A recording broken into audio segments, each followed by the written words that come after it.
الجنة ونعوذ بك من النار. أشهد أن لا إله إلا الله أستغفر الله. نسألك الجنة ونعوذ بك من النار. أشهد أن لا إله إلا الله أستغفر الله. نسألك الجنة ونعوذ بك من النار. اللهم إنك عفو تحب العفو فاعف عنا. اللهم إنك عفو تحب العفو فاعف عنا. اللهم إنك عفو تحب العفو فاعف عنا يا كريم. اعتدلوا على الصوم.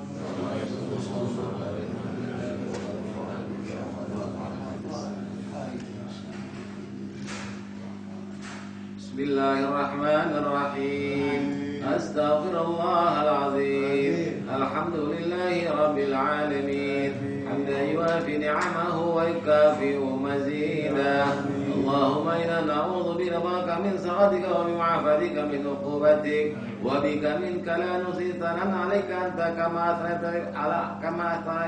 أثنيت على نفسك فلك الحمد وحتى الحمد لله ولك الحمد إذا رضيت الحمد لله ولك الحمد بعد الرضا.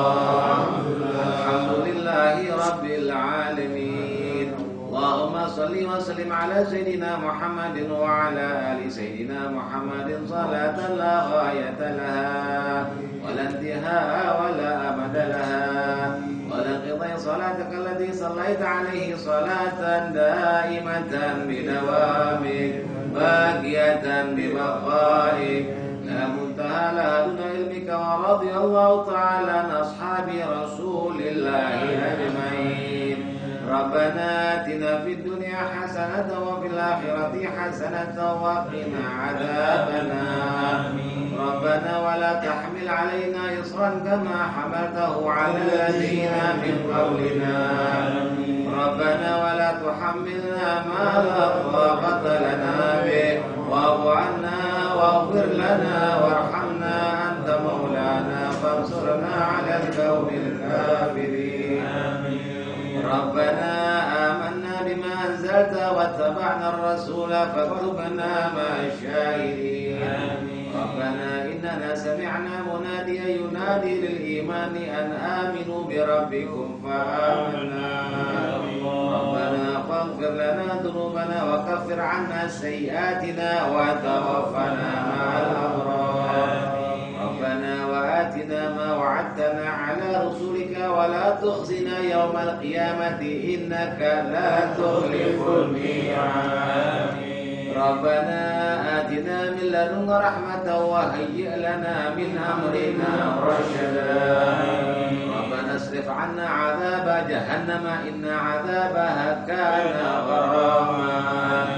ربنا هب لنا من أزواجنا وذرياتنا قرة أعين واجعلنا للمتقين إماما. ربنا اغفر لنا ولإخواننا الذين سبقونا بالإيمان ولا تجعل في قلوبنا غلا للذين آمنوا ربنا إنك رؤوف رحيم. ربنا عليك توكلنا وإليك أنبنا وإليك المصير. ربنا لا تجعلنا فتنة للذين كفروا واغفر لنا ربنا إنك أنت العزيز الحكيم. ربنا أتمم لنا نورنا واغفر لنا إنك على كل شيء قدير. اللهم اغفر ذنوبنا. اللهم اغفر ذنوبنا. اللهم اغفر ذنوبنا آمين يا الله.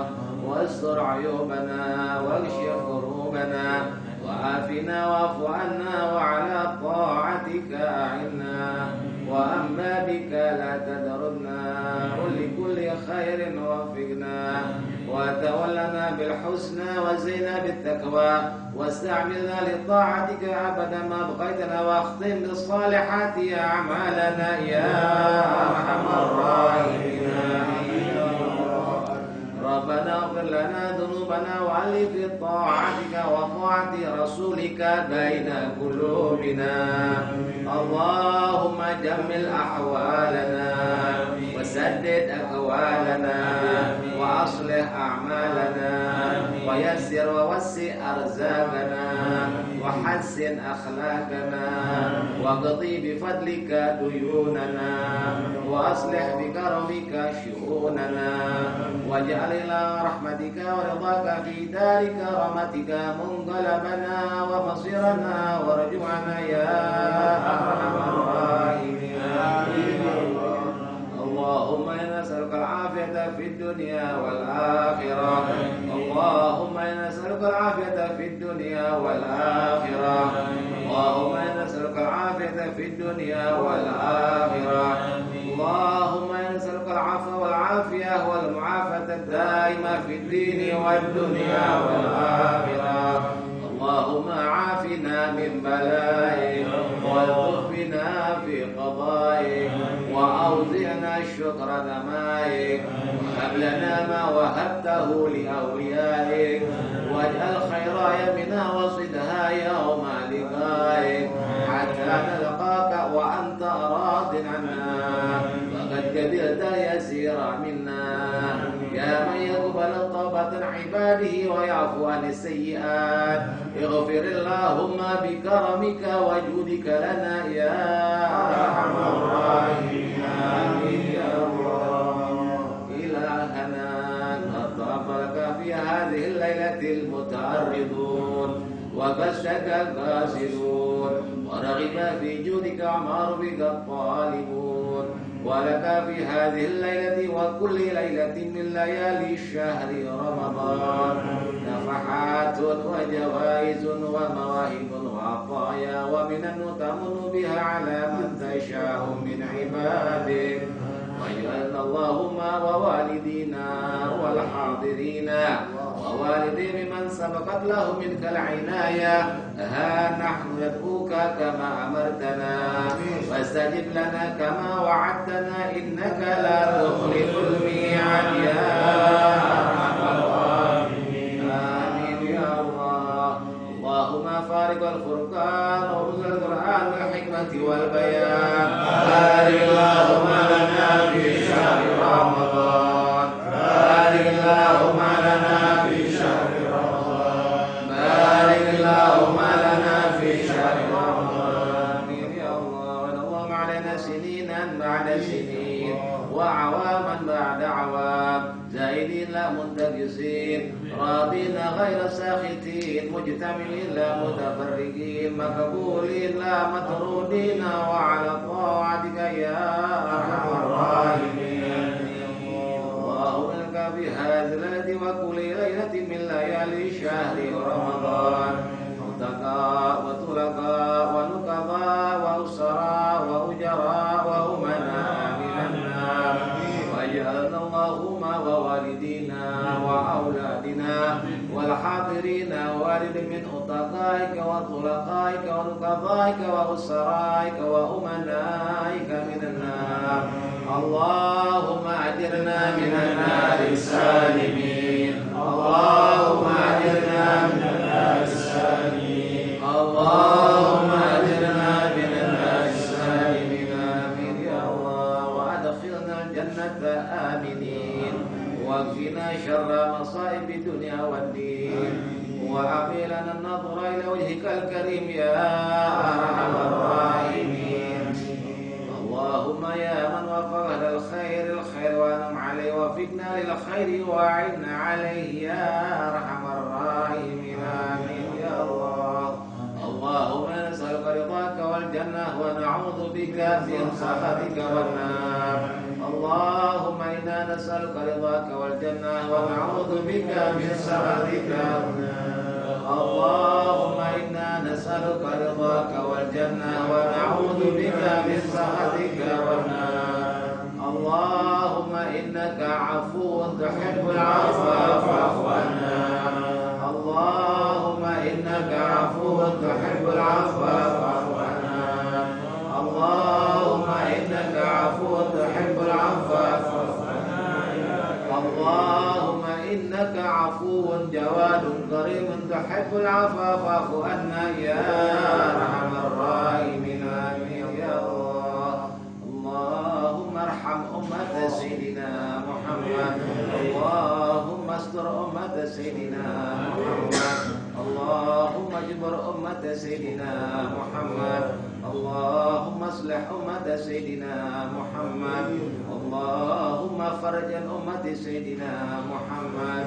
واجعل اللهم ووالدينا وأولادنا من خيار أمة سيدنا محمد بحق سيدنا محمد وآله.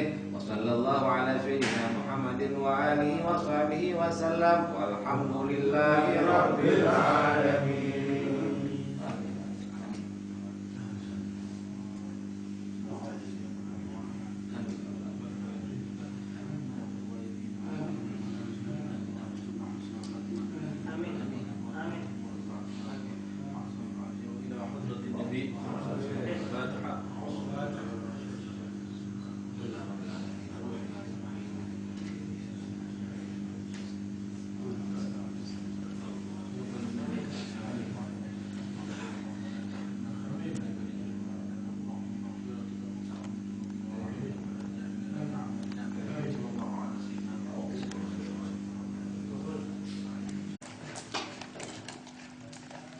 Alhamdulillahi Rabbil Alamin wa bihi nasta'in ala umur dunya wa din. Wassalatu wassalamu ala sayyidil mursalin sayyidina Muhammadin wa ala alihi wa sahbihi ajma'in. Wa ila ta'allum wa ta'lim wa naf'a wa intifa' wa tadhakkur wa tadhkir wa ifadah wa istifadah wa al-hadd ala tamassuk fi kitabillah wa sunnati Rasulillah sallallahu alaihi wasallam wa ibtigha'a mardatihi wa thawabihi wa qurbihi. Kita ambil lagi satu bab dari kitab Risalatul Mu'awanah. Semoga yang sedikit ini insyaallah bermanfaat bagi kita. Amin. Bismillahirrahmanirrahim. Radhiyallahu ta'ala ankum. Qala al-Imam Syekhul Islam bil Da'wah wal Irsyad Al-Allamah Al-Habib Abdullah ibn Alawi Al-Haddad nafa'allahu bihi fid darain. Amin. Faslun وعليك بالتمسك بالكتاب والسنة والاعتصام بهما فإنهما دين الله القويم وصراطه المستقيم من أخذ بهما سلم غنم ورشد وعصم ومن حاد عنهما ضل وندم وهلك وقسم فاجعلهما حاكمين عليك ومتصرفين فيك وارجع إليهما في كل أمرك ممتثلا لوصية الله ووصية رسوله. قال الله تعالى يا أيها الذين آمنوا أطيعوا الله وأطيعوا الرسول وأولي الأمر منكم فإن تنازعتم في شيء فردوه إلى الله والرسول إن كنتم تؤمنون بالله واليوم الآخر ذلك خير وأحسن تأويلا. ومعنى قوله farudduhu ilallahi war rasul ay ilal kitab was sunnah.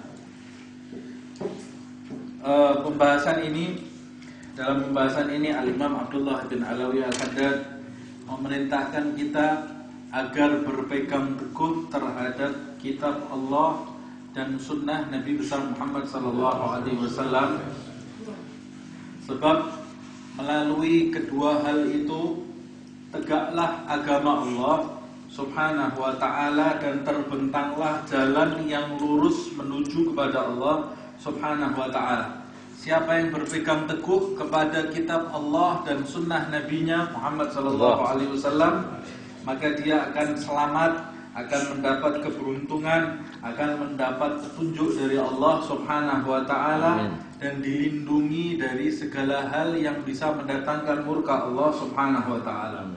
Kebalikannya, mereka yang menjauh, mereka yang berpaling dari kitab Allah dan dari sunnah Rasulullah sallallahu alaihi wasallam, maka akan tersesat dari jalan yang benar, akan menyesal di dunia ini dan akan mencapai kebinasaan di dunia ini pula serta di akhirat kelak. Na'udzubillah min dzalik. Karena itu wajib bagi setiap orang yang ingin mencapai kebahagiaan di dunia dan di akhirat untuk menjadikan kitab Allah dan sunnah Nabi Muhammad SAW itu menghakimi segala tindak tanduk kita, menghakimi ucapan dan menghakimi perbuatan kita. Setiap kita mengucap, setiap kita berbuat, kembalikan kepada Al-Quran dan sunnah Rasulullah SAW. Jadikan keduanya itu hakim kita yang menentukan mana ucapan yang benar dan mana ucapan yang salah, mana perbuatan yang benar dan mana perbuatan yang tidak diridhai oleh Allah dan Rasulnya Muhammad SAW. Orang yang selamat, orang yang mencapai kebahagiaan adalah orang yang mengembalikan segala urusannya kepada kitab Allah dan sunnah Nabi-Nya Muhammad SAW. Hal ini, wasiat ini sesuai dengan ayat Allah Subhanahu wa taala berfirman, ya ayyuhalladzina amanu, hai orang-orang yang beriman, atiullaha wa atiur rasul wa ulil amri minkum. Taatilah Allah dan taatilah Rasulnya Muhammad SAW dan ulil amri dan pemimpin-pemimpin kalian. Kalau setelah semua itu kalian mendapati tanaza'tum, bersengketa antara yang satu dengan yang lain, saling bercerai-berai antara yang satu dengan yang lain, farudduhu ilallahi war rasul in kuntum tu'minuna billahi wal yaumil akhir. Maka kembalikanlah ikhtilaf tadi, perceraian tadi, perbedaan tadi, kembalikanlah kepada Allah dan Rasulnya jika kalian itu memang benar-benar beriman kepada Allah dan hari akhir. Sebab orang yang beriman kepada Allah dan beriman kepada hari akhir tidak menggunakan logikanya dalam menyelesaikan pertikaian, dalam menyelesaikan perbedaan, tidak menggunakan logikanya dalam memutusi mana yang hak dan mana yang batil. Sebab keputusan hak dan batil yang dipilih seseorang itu akan berpengaruh baginya nanti di akhirat ketika menghadap Allah Subhanahu wa taala. Siapa yang memutuskan jalan yang benar dan jalan yang salah menggunakan logikanya, maka dia ditakutkan akan tergelincir dan akan menyesal nanti di hadapan Allah Subhanahu wa taala. Karena itu jika kalian beriman kepada Allah yang menurunkan syariat Islam kepada Nabi Muhammad SAW dan beriman kepada hari akhir yang dijelaskan oleh Nabi kalian bahwa nanti ketika kebangkitan itu terjadi perkara-perkara yang sangat dahsyat sekali, terjadi pertimbangan amal mana yang hak dan mana yang buruk, terjadi penghakiman Allah Subhanahu wa taala atas setiap hambanya, atas perbuatan yang dilakukan hambanya. Terjadi pula setiap hamba akan melewati siratal mustaqim yang terbentang di antara neraka Jahannam Allah Subhanahu wa taala, dan sebagian besar dari mereka tergelincir naudzubillah min dzalik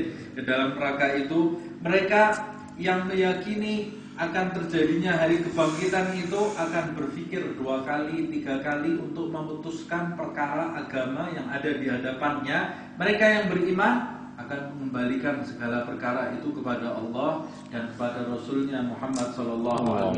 Di mana Rasulullah sekarang? Yang ada adalah peninggalan Nabi Muhammad SAW. Berkata Imam Abdullah bin Alawi Al-Haddad, makna dari firman Allah farudduhu ilallah war rasul, kembalikan kepada Allah dan Rasul, yaitu kembalikan kepada Alkitab dan sunnahnya Rasulullah sallallahu alaihi wasallam sesuai dengan sabda Rasulullah sallallahu alaihi wasallam. Wa qala Rasulullah sallallahu alaihi wasallam wa usikum bima in i'tasamtum bihi lan tadillu abada kitaballahi wa sunnati. Sesungguhnya aku berwasiat kepada kalian semua, yang mana jika kalian berpegang teguh kepada wasiatku ini, maka kalian tidak akan tersesat selama-lamanya. Tidak akan tersesat selama-lamanya. Wasiat itu adalah berpegang kepada kitab Allah dan sunnahku, kata Rasulullah sallallahu alaihi wasallam di zaman yang begitu banyak fitnah melanda, tentunya lebih-lebih lagi di negeri kita Indonesia ini. berapa banyak definisi, berapa banyak pendapat, berapa banyak tarikat-tarikat, dan berapa banyak firqah-firqah yang kita tidak tahu pasti mana yang hak dan mana yang benar dan mana yang salah, maksud saya. Maka tidak ada yang dapat kita lakukan kecuali mengembalikan atau menghukumi segalanya berdasarkan Al-Quran dan Sunnah Rasulullah Sallallahu Alaihi Wasallam. Fa'arid jami'a niyatika wa akhlaqika wa a'malika wa aqwalika 'alal kitab wa sunnah. Sodorkan segala niatmu, segala perilakumu, segala perbuatanmu, segala ucapanmu di hadapan kitab Allah dan sunnah Rasulullah Sallallahu Alaihi Wasallam. Fakhudh ma wafaq wa da' ma khalaf. Ambillah ucapan dan perilakumu ini yang sesuai dengan kitab Allah dan sunnah, dan tinggalkan ucapan dan perilakumu yang bertentangan dengan Al-Quran dan sunnah. Wa'mal 'alal ihtiyat, dan beramallah kamu di muka bumi ini dengan jalan berhati-hati. Kalau orang ingin selamat hidup di dunia ini dari kesesatan, setiap mau mengucap, mau berbuat sesuatu, pertimbangkan dengan barometer Al-Quran dan sunnah. Kemudian jika terjadi syubhat, sesuatu yang meragukan, tinggalkan ucapan dan perbuatan tadi. Makanya di dalam hadis disebutkan al-halal bayyinun wal haram bayyinun wa bainahuma umurun mutasyabihat. Faman waqa'a fi syubuhati faqad istabra'a bidinihi, ya. Siapa yang meninggalkan syubhat itu, maka dia telah berlepas tangan dari agamanya. Wattabi' al-ahsan abadan, dan ikutilah sesuatu yang lebih baik selama-lamanya. Wala tabtadi'ud din, jangan kamu membuat perkara bid'ah di muka bumi ini. Wala tattabi' ghair sabilil mu'minin, jangan kamu mengikuti jalan selain jalannya orang-orang yang beriman kepada Allah Subhanahu wa ta'ala. Jangan ikuti jalan selain jalannya orang yang beriman kepada Allah Subhanahu wa ta'ala. Fatakhsar fid dunya wal akhirah, maka nantinya kamu akan merugi di dunia ini dan di akhirat. Dzalika huwal khusranul mubin, dan itulah kerugian yang benar-benar nyata. Wa iyyaka wa muhdatsatil umur wa mukhtalifatil ara, hati-hatilah kamu dari perkara bid'ah. Perkara bid'ah, berhati-hati dari perkara bid'ah, sebab faqad qala alaihi salatu wassalam, Nabi Muhammad sallallahu alaihi wasallam telah bersabda, kullu muhdatsatin bid'ah, sesungguhnya segala hal yang baru yang dicetuskan itu adalah bid'ah. Bid'ah itu sendiri artinya segala sesuatu yang dicetuskan. Wa kullu bid'atin dhalalah, dan setiap perbuatan yang dicetuskan itu, yang bid'ah itu adalah sesat. Wa qala alaihi salam, man ahdatsa fi amrina hadza ma laysa minhu fa huwa raddun, barang siapa memunculkan sesuatu yang baru di dalam agama ini yang tidak pernah kami lakukan, yang tidak ada di dalam agama kami yang kami sampaikan, fa huwa raddun, maka hal itu tertolak, kata Nabi Muhammad SAW. Nah, tentu saja yang dimaksud bid'ah di sini adalah seperti yang pernah kita bahas. Tentunya bid'ah itu sendiri secara bahasa adalah segala sesuatu yang dicetuskan yang belum pernah ada yang memulai, itu yang disebut dengan bid'ah. Makanya salah satu nama Allah Subhanahu wa ta'ala ada Al-Badi', Badi'us samawati wal ardh, zat yang mencetuskan langit dan bumi yang sebelumnya belum pernah ada yang mencetuskan. Pencipta langit dan bumi yang sebelumnya belum pernah ada yang punya ide menciptakan langit dan bumi, karena dia adalah satu-satunya zat yang maha mencipta. Bid'ah itu sendiri secara bahasa segala sesuatu yang dicetuskan disebut bid'ah. Termasuk mikrofon ini bid'ah, termasuk karpet ini bid'ah, rumah ini rumah bid'ah ini ya. Kemudian kamera ini bid'ah, HP itu bid'ah, jam bid'ah, baju kita juga baju bid'ah, sarung kita sarung bid'ah, semua yang kita hampir nyaris segala sesuatu yang ada di melekat di dalam diri kita sekarang ini adalah segala sesuatu yang bid'ah, segala sesuatu yang dicetuskan. Nah, tentu saja yang dimaksud bid'ah di dalam hadis Nabi Muhammad SAW ini bukan seluruh hal yang baru yang dicetuskan, tetapi yang berkaitan dengan agama. Yang berkaitan dengan agama. Nabi Muhammad SAW menjelaskan segala sesuatu yang bid'ah itu pasti dia dhalalah. Di dalam hadis yang lain, wa kullu dhalalatin finnar, dan segala sesuatu yang sesat itu pasti ada di dalam neraka Allah Subhanahu wa taala. Makna bid'ah di dalam hadis ini seperti yang dijelaskan oleh Imam Syafi'i radhiyallahu anhu dan para imam yang lain, mengatakan bid'ah yang dimaksud di dalam hadis ini adalah segala sesuatu yang dicetuskan yang bertentangan dengan Al-Quran dan hadis Nabi Muhammad SAW dan ijma' kesepakatan ulama. Itulah yang dinamakan bid'ah. Tapi kalau sesuatu yang dicetuskan tidak bertentangan dengan Al-Quran, tidak bertentangan dengan sunnah, dan tidak bertentangan dengan ijma' para ulama, maka dia disebut bid'ah, tetapi bukan bid'ah dhalalah yang disebut di dalam hadis Nabi Muhammad SAW. Sebagian orang ada yang mengatakan Nabi Muhammad SAW di sini tidak memilah-milah bid'ah, ada yang dhalalah, ada yang bukan dhalalah. Sebab di dalam hadis ini wa kullu bid'atin dhalalah. Nabi Muhammad menjelaskan segala bid'ah itu adalah dhalalah. Segala bid'ah itu adalah sesat. Yang dimaksud di dalam hadis ini segala bid'ah adalah sesat adalah segala bid'ah dhalalah itulah yang sesat. Bid'ah yang tidak dhalalah tidak sesat.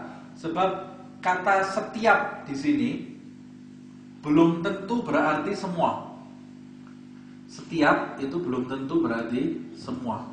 Para sahabat memahami makna dari bid'ah di sini yaitu bid'ah yang bertentangan dengan Nabi dan kitab Allah Subhanahu wa taala. Itulah yang bid'ah dhalalah yang berada di dalam neraka. Karena itu Nabi tidak harus menjelaskan bid'ah dhalalah itu yang dhalalah. Salah satu contohnya di dalam surat Al-Kahfi kita sering membaca peristiwa antara Nabi Musa dengan Khidir. Nabi Musa alaihissalam dengan Khidir pada waktu bertemu, kemudian ada 3 peristiwa kan. Yang pertama, Khidir itu mereka berjanji, Nabi Musa harus berjanji kalau mau mengikuti Khidir untuk tidak bertanya-tanya. Pertama kali kejadian, Khidir itu memecah kapal, perahu. Kemudian yang kedua membunuh anak. Yang ketiga membangun bangunan yang hampir roboh di kota yang penduduknya bakhil. Nah, ketika pertanyaan, ternyata Nabi Musa bertanya 3 kali bertanya, kata Khidir, ada firaqu baini wa bainak sa'unabbi'uka bita'wili ma lam tastati' alaihi sabra, kata Khidir. Ini sudah waktunya berpisah antara aku dengan kamu. Sekarang aku akan memberitahu kepadamu apa yang tafsir dari apa yang aku lakukan yang menjadikan perpisahan antara aku dengan kamu. Yang pertama, katanya Khidir, fa ammas safinatu, kata Khidir, kapal yang aku lubangi itu, kata Nabi Musa, sudah ditolong dia mau pergi, dibolehkan mengendarai kapal itu, kapalnya dilubangi oleh Khidir. Katanya Khidir, kapal yang aku lubangi itu sengaja aku lubangi, wa kana min waraihi malikun ya'khudhu kulla safinatin ghasbah. Lihat kata-kata ini bisa menjelaskan makna kullu bid'atin dhalalah. Wa kana min waraihi, aku lubangi kapal itu karena di depan kapal itu malikun, ada seorang raja, ya'khudhu, yang akan merampas kullu artinya apa? Semua kan? Kullu bid'atin dhalalah. Ya'khudhu, raja ini merampas kullu safinatin ghasbah. Raja itu merampas setiap kapal yang lewat. Setiap kapal dirampas. Logika kita mengatakan apa? Setiap ada kapal tanpa kecuali akan dirampas oleh raja itu. Tapi ternyata ada kapal yang tidak dirampas atau ada? Ada atau tidak? Ada. Kapal yang mana? Kapal yang ada cacatnya. Makanya oleh Khidir dilubangi kapal itu. Tapi Khidir menggunakan ya'khudhu kulla safinatin ghasban, merampas semua kapal yang lewat di depan raja itu. Kenapa tidak dijelaskan oleh Khidir merampas setiap kapal yang tidak cacat? Kapal yang cacat, karena sudah ma'ruf, sudah difahami oleh Musa dan Khidir, yang dirampas itu hanya kapal-kapal yang sempurna. Kalau kapal-kapal yang ada cacatnya tidak ikut dirampas. Maksud kullu di sini, semua di sini, yaitu sebagian kapal, bukan semuanya. Sebab ternyata ada kapal yang tidak dirampas oleh raja itu, ada perkecualian, yaitu kapal yang cacat. Sama seperti itu sabda Nabi Muhammad SAW. Wa kullu bid'atin dhalalah. Setiap bid'ah dhalalah sudah mafhum, sudah difahami antara Nabi dengan para sahabat Nabi Muhammad SAW. Yang dimaksud bid'ah, kullu bid'atin dhalalah di sini, yaitu bid'ah yang dicetuskan bertentangan dengan Al-Quran dan Sunnah Nabinya Muhammad SAW. Itulah yang dhalalah, dan itulah yang rad, ditolak di dalam syariat Islam. Wal bid'ah salah. Kata Allah adat, bid'ah itu sebetulnya ada tiga hal. Bid'atun hasanah, ada bid'ah yang hasanah, hal yang dicetuskan tapi itu baik, ada. Contohnya, wahia ma ra'ahu a'immatul huda mimma yuwafiq al-kitab wa sunnah min haith itharil aslah wal anfa' wal ahsan. Bid'ah hasanah itu adalah bid'ah yang menurut pendapat orang-orang, para imam besar yang memiliki kedudukan di sisi